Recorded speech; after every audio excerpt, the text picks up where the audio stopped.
Qui se balade aujourd'hui par les sentes des massifs des garrigues qui forment les premiers contreforts des Cévennes se voit immergé dans une forêt de chênes verts et moins souvent de chênes blancs.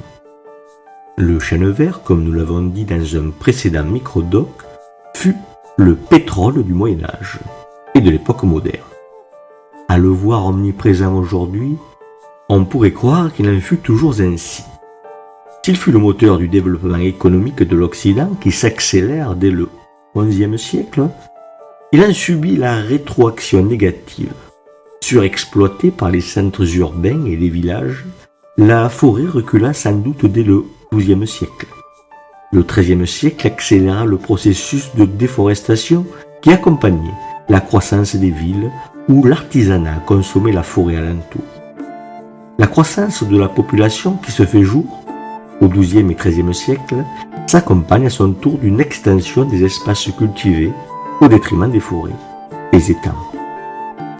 Si la forêt reprend des couleurs avec la catastrophe humanitaire du XIVe siècle, qui voit la population divisée par deux, ou presque, sous les effets conjugués de la peste et de la guerre de 100 ans, cette reforestation ne fut qu'épisodique, puisque dès le début du XVIe siècle, les États du Languedoc s'émeuvent de la grande dépopulation des bois.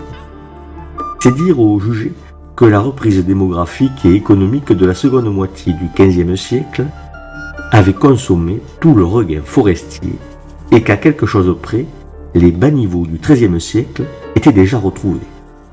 La ville joue toujours ce rôle d'ogre, comme le montre cette carte, où l'on voit que les localités circonvoisines d'Uzès sont celles qui présentent les plus petites superficies boisées.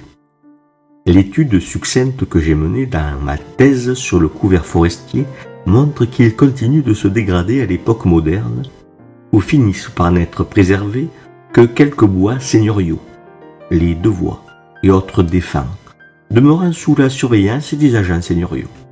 Pour le restant, les communautés d'habitants gèrent vaille que vaille un patrimoine boisé extrêmement dégradé, fait de taillis rachitiques que l'on met en coupe réglée régulièrement, mais que l'on sacrifie non moins régulièrement pour les besoins locaux, comme lorsqu'à Saint-Victor, on décide d'affermer précocement des bois pour aider les pauvres à survivre après le terrible hiver 1709.